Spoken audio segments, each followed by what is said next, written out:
Guys, I have a confession to make. You see, for the longest time, I'd never actually seen the original Little Mermaid. You see, I was raised as a man, which meant that we weren't allowed to watch girly stuff with girls in it that had girls, and there was a girl main character, and there was a bunch of girls in there, and it was all girly, so I was never allowed to watch this movie. And I mean, really, what was I missing? Because there's no way that a girly movie like this girly movie with girls in it could actually be good, right?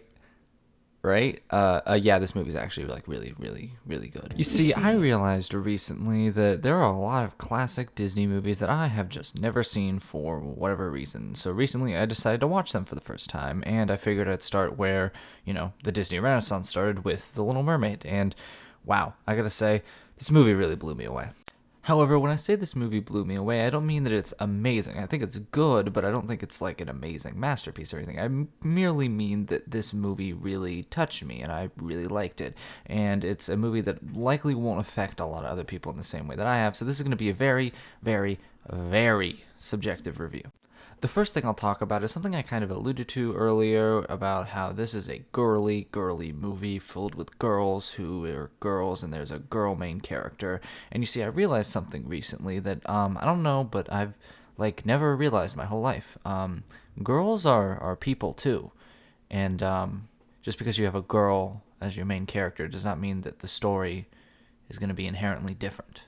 The Little Mermaid's what made me realize this, because when I watched this movie and I saw Ariel, I realized, wow, she is literally me.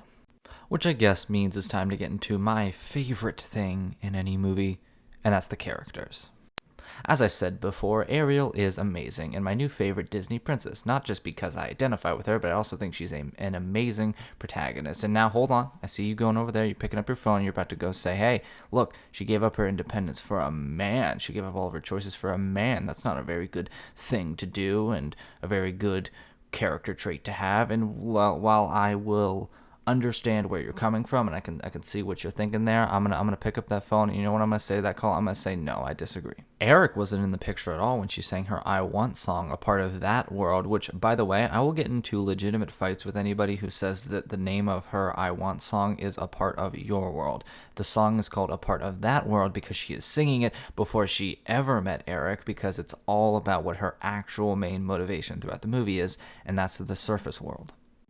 Oh yeah, real quick, I'm just cover the songs. All the songs here are amazing. There's not a single bad one. My favorites are probably A Part of That World and Poor Unfortunate Souls. They're both two different kind of I Want songs. I don't know. You can have a villain song that's an I Want song, and I feel like Poor Unfortunate Souls kind of does that, but really the standout here is A Part of That World. That's easily the best I Want song in Disney's entire catalog. Well, then again, I haven't seen Hunchback in a long time, and I remember Out There being really good, so I'll have to revisit that before I make this sweeping claim. But back to the characters. The only other character I really want to talk about is Eric. I find he's actually really entertaining. A lot of the princes in these old movies can kind of feel samey and not really that interesting because they're just good, brave men. But one of the things that I really like about Eric is that he's just kind of a bro who is having a good time. Like the beginning of the movie is him just chilling on a boat, hanging out with his dog. It's kind of cool. I don't know. He's a good guy and everything, and he doesn't get much character development or any real character at all. But I like it. He's just kind of like a bro, just hanging out, having fun. He seems like a fun guy. I really like Trident too. He has a great arc of learning to let his daughter go, and there's that amazing scene that shows how far he's willing to go, where he destroys her entire collection. That is a really, really powerful put down moment for the main character. I don't want to say like a big defeat moment. I guess it's technically a big defeat moment, but that's sort of too extreme. I don't know. It felt something like, specifically, it felt something like we're never going to see this in another Disney movie. It's kind of like Frollo vibes, where like this is intense child abuse right now and emotional manipulation that Disney would look at and go, no, that's too unmarketable. So yeah, we probably won't see that in the remake. Speaking of things we're not going to see in the remake, my god, Ursula's such a great villain. I don't know why people don't talk about her more, because she's really smart, she's cunning, she's funny. And also, one of the things that she doesn't really get credit for is her plan is actually very good. Like, she knows that Eric is in love with this mystery person who he heard her voice but doesn't know what she looks like at all. So she figures, okay, if I send her onto land without her voice, he's never going to fall in love with her. But she doesn't understand that, they're true love, so they'll fall in love anyway, I guess. I don't know.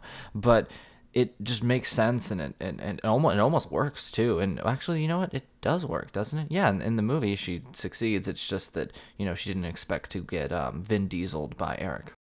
I don't have friends. I got family.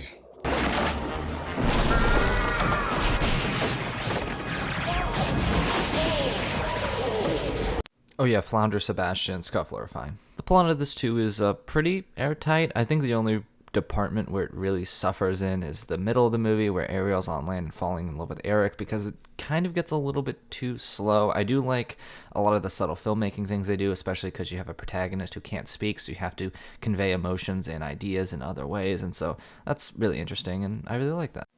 And I also like how at the heart of the story is the central story of Ariel finding a goal and constantly pursuing it. I mean, that's ideally what all protagonists should be. They should have a goal and constantly be striving to go towards it, and all of their choices eventually should lead them towards that. I mean, that's just how a protagonist should be. They should be driven.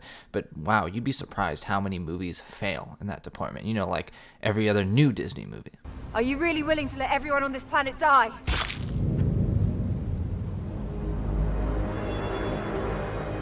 It's all over now. We get to start over somewhere new. Well, that was very moving. A few moments later.